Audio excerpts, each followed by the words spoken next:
Menko Bidang Pangan Zulkifli Hasan menyebut bahwa jumlah dapur MBG yang jauh di atas target semula membuat anggaran belanja MBG membengkak. Dengan pemberian insentif 6 juta per hari untuk setiap dapur MBG, pemerintah mengalami pemborosan sekitar 1 triliun rupiah per bulan. Misalnya terjadi jual beli titik ya, yang seharusnya rencana awal titik itu 21.000. Tapi sekarang sudah ada 27.877 titik. Ya.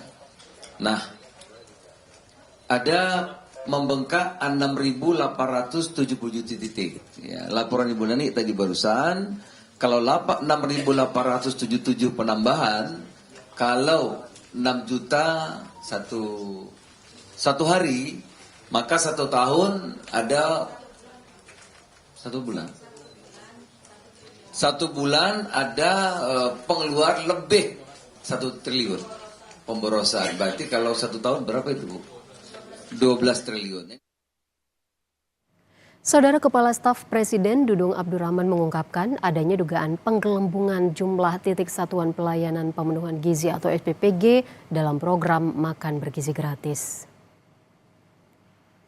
Jumlah dapur operasional saat ini mencapai lebih dari 27.000 titik dengan target penerima manfaat 63 juta orang. Namun berdasarkan perhitungan kapasitas ideal, jumlah dapur seharusnya kurang dari angka itu.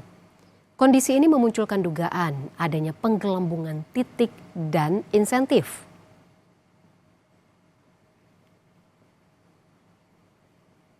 Penerima manfaat ini sekitar 63 juta. Ya, kalau satu dapur saja ini misalnya 3.000, berarti sebetulnya hanya 22.000, tidak 27.000. Nah yang 5.000-nya ini kemana? Kan begitu kan? Yang terjadinya yang akhirnya yang harusnya 3.000 menjadi 1.500, hanya pembesaran.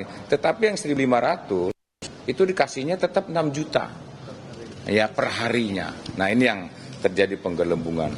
Sehingga nantilah itu proses hukum lebih lanjut lah ya. Sementara itu, Kepala Badan Komunikasi RI M. Kodari angkat bicara soal ex-wakil Kepala BGN Sony Sonjaya yang menuding ada 26 nama diduga terlibat korupsi tata kelola MBG ke Kejagung.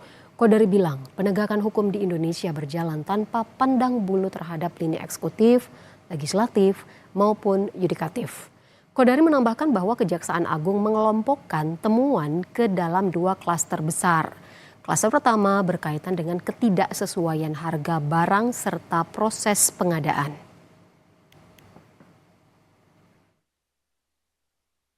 Dari penjelasan Kejaksaan Agung sendiri kan ada 2 kelompok besar itu permasalahan. Yang pertama adanya harga-harga yang tidak sesuai untuk pengadaan beberapa barang. Yang kedua soal jual beli titik. Nah, kemudian apakah nama-nama yang diajukan itu masuk kelompok pertama atau kelompok 2 kan tentu harus diklasifikasi dan semuanya kan adanya di Kejaksaan Agung. Ya diproses saja secara hukum, tidak peduli dari eksekutif atau dari legislatif atau dari yudikatif. Kalau memang ada pelanggaran hukum ya tentunya harus diproses sebagaimana mestinya.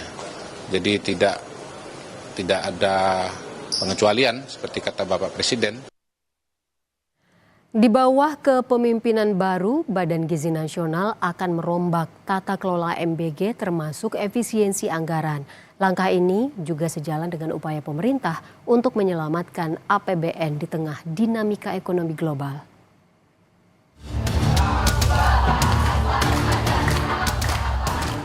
Program makan bergizi gratis, salah satu pilar kebijakan strategis nasional, kini tengah menjadi sorotan publik. MBG saat ini didera carut-marut manajemen ditambah dugaan skandal korupsi di internal Badan Gizi Nasional yang menaungi MBG. Sejumlah aliansi yang tergabung dalam MBG Watch menggelar aksi di depan kantor Badan Gizi Nasional BGN. Mereka meminta tata kelola program MBG dievaluasi secara menyeluruh.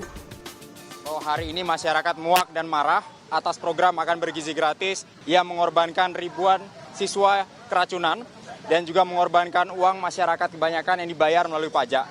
Hari ini teman-teman koalisi MBG Watch berkumpul di depan BGN untuk menyegel gedung ini karena gedung ini selama setahun berjalan belum menghasilkan apapun yang menunjukkan peningkatan kualitas sumber daya manusia di masa yang akan datang. Kepala Staf Kepresidenan Dudung Abdurrahman menyebut, BGN di bawah kepemimpinan baru telah menyiapkan sejumlah langkah untuk membenahi program MBG. Salah satunya evaluasi ulang terhadap penerima manfaat MBG. BGN juga akan menyesuaikan penerima manfaat dengan kondisi ekonomi masyarakat agar program lebih efektif. Adalah tentang refocusing untuk penerima manfaat. Jadi disampaikan oleh Kepala BGN bahwa nanti yang betul-betul yang membutuhkan sehingga nanti akan dicek kembali. Seperti di Jakarta saya pernah cek ada beberapa yang memang tidak dimakan. Sekolah menengah ya, sehingga ini nanti akan dicek kembali sehingga betul-betul efektif. Dewan Ekonomi Nasional menyebut efisiensi MBG bisa memperkuat efisiensi anggaran negara di tengah ekonomi global dan pelemahan nilai tukar rupiah terhadap dolar. Mengenai risiko kenaikan harga-harga yang bisa terjadi akibat dari pelemahan rupiah. Karena ini tentu akan berdampak kepada kelompok menengah bawah. Apa yang harus dilakukan termasuk juga untuk menumbuhkan masalah confidence, masalah trust kepada pemerintah. Salah satunya adalah langkah-langkah yang dilakukan di dalam efisiensi anggaran, termasuk salah satu diantaranya di dalam kaitan dengan MBG. Anggaran untuk program MBG saat ini sebesar Rp268 triliun untuk tahun anggaran 2026 setelah dipangkas dari alokasi awal sebesar Rp335 triliun. Tim Liputan Kompas TV.